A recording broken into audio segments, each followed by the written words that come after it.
ले जा ले जा ले जा राजा दुल्हन बना के। सुनो धइले बानी धन तोहरे जोगा के।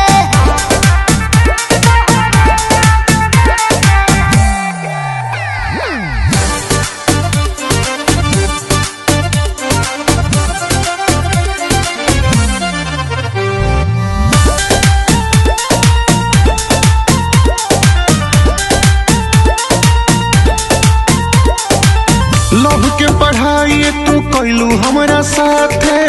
लागत कि चली जैबू दूसरा के हाथ। अरे ना पागल सुनो